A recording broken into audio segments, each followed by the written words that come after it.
അപ്പോൾ നമ്മൾ സൂര്യൻ ഭൂമധ്യരേഖയ്ക്ക് നേരെ വരുന്നതായിട്ട് പറയുന്നത് വെച്ചുള്ള ഒരു വർഷം, അതാണ് ശരിയായ വർഷം.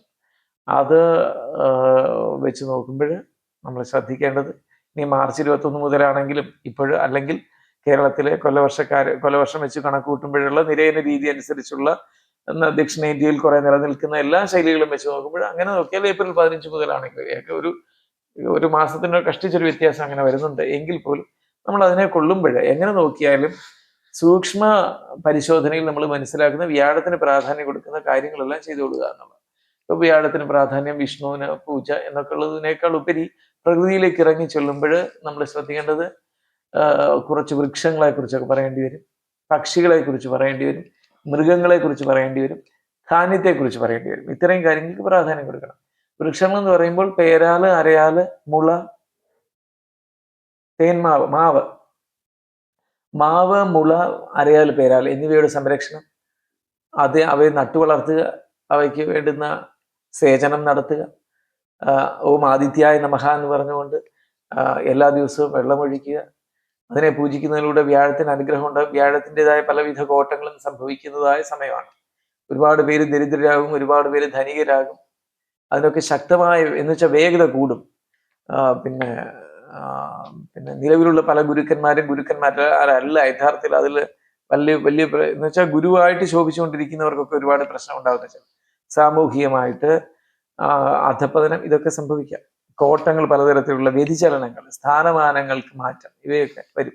സാമൂഹ്യമായി കൊടുത്തിരിക്കുന്ന അംഗീകാരങ്ങൾക്കൊക്കെ മാറ്റം വരും.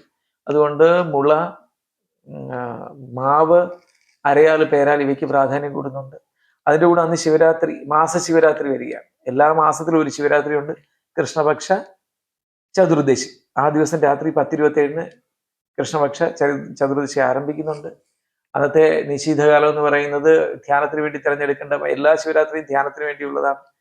അത് ഭാരതത്തിലെ സംസ്കാരത്തിൽ നിന്ന് അടർന്നു പോയിരിക്കുന്ന കാര്യങ്ങളാണ്. വെറും ശിവഭക്തിയോ കഥകളുടെ പിന്നാലെയുള്ള പോക്കോ എന്നുള്ളതിനേക്കാൾ ഉപരി ശിവന്റെ ശക്തിയും പാർവതിയുടെ ശക്തിയും എന്നൊക്കെയുള്ളത് നമ്മൾക്ക് വ്യാഖ്യാനിക്കാം.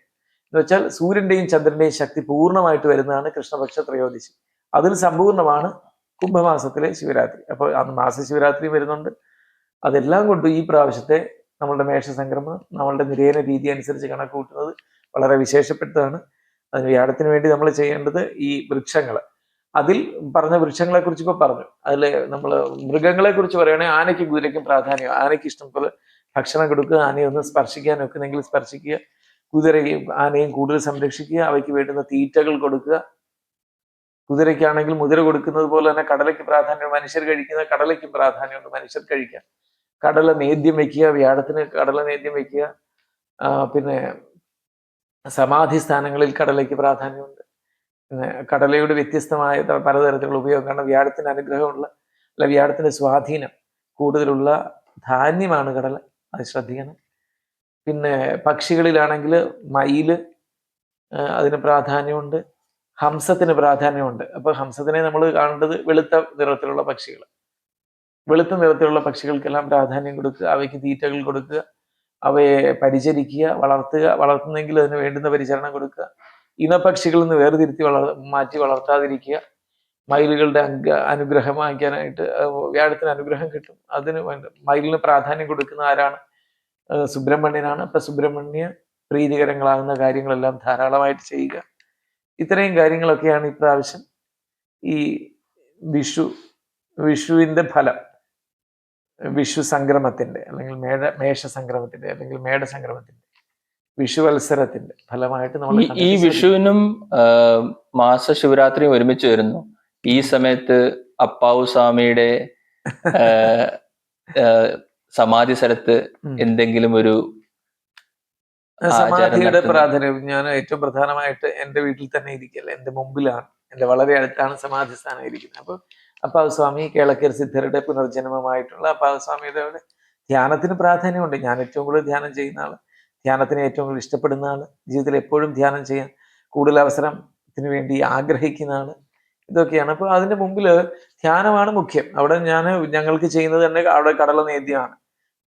100 വർഷം 105 വർഷത്തോളമായിട്ട് അതിന്റെ ആചാരങ്ങളെ കുറിച്ച് 2-3 തലമുറകൾക്കൊരു ശോഷണം, സാംസ്കാരിക ശോഷണം കുറച്ച് വന്നിട്ടുണ്ട്. എന്ന് വെച്ചാൽ ആചാരങ്ങളും ഇത് ജ്യോതിഷവും വൈദ്യവും ഒക്കെ ചെയ്തു പോയെങ്കിലും അപ്പാവുസ്വാമിയുടെ സമാധിയിൽ പ്രധാനമായിട്ടുള്ള കാര്യങ്ങളെ കുറച്ചൊന്ന് കുറച്ചിരുന്നു. പിന്നെ അച്ഛന്റെ കൊച്ചച്ഛൻ ജീവിച്ചിരിക്കുന്നത് വരെ 90 വരെ കുറച്ച് ആ ദിവസത്തിന് ശകലം പ്രാധാന്യത്തോടെ കണ്ടിട്ടുണ്ട്. അതിനുശേഷം ഇപ്പോൾ ഞാനാണ്. എന്നാൽ 17 വയസ്സ് മുതൽ ഞാൻ വെളുപ്പിനും വിളക്ക് കൊടുത്തു തുടങ്ങി. ഇങ്ങനെയൊക്കെയുള്ള ആ സാഹചര്യത്തിൽ അവിടെ അദ്ദേഹത്തിന് ഏറ്റവും പ്രധാനമായിട്ടുള്ള വെളുത്ത പുഷ്പങ്ങൾ സമർപ്പിക്കുക. അതും പറഞ്ഞില്ല ഞാൻ. ഈ പ്രാവശ്യത്തെ വിഷുവിന്റെ പ്രാധാന്യം വെച്ച് നോക്കുമ്പോൾ വ്യാഴത്തിന് കൂടുതൽ പ്രാധാന്യം വേണമെന്ന് പറഞ്ഞു. വ്യാഴത്തിന് ഏറ്റവും കൂടുതൽ പ്രധാനമാണ് വെളുത്ത പുഷ്പങ്ങൾ. ശുക്രനും പ്രാധാന്യമാണ് വെളുത്ത പുഷ്പങ്ങൾ. മഞ്ഞ കലർന്ന വെളുത്ത പുഷ്പങ്ങളുണ്ട്. അത് ഏതൊക്കെയാണ്? മഞ്ഞ പുഷ്പങ്ങൾ. ഇതൊക്കെ വ്യാഴത്തിന് പ്രാധാന്യം. മഞ്ഞയും വെള്ളയും ചേരുന്ന പുഷ്പങ്ങൾ, തനി മഞ്ഞ നിറത്തിലുള്ള പുഷ്പങ്ങൾ, മഞ്ഞക്കിളി. അതുകൊണ്ടാണ് ഞാൻ പറഞ്ഞത് മഞ്ഞക്കിളിക്ക്, മഞ്ഞ നിറത്തിലുള്ള കിളികൾക്ക് പ്രാധാന്യം വരും. പിന്നെ മയിലിന്, എന്താ വെളുത്ത നിറത്തിലുള്ള പക്ഷികൾക്ക്. അത് എന്തുകൊണ്ട് പറഞ്ഞെന്ന് കുറെ കണക്കുകൾ വേറെയുണ്ട്. അതെല്ലാം കൂടി നമ്മൾ പ്രാധാന്യം കൊടുക്കണം. ഇതെല്ലാം വെച്ച് മുന്നോട്ട് പോവുക എന്നുള്ളതാണ്.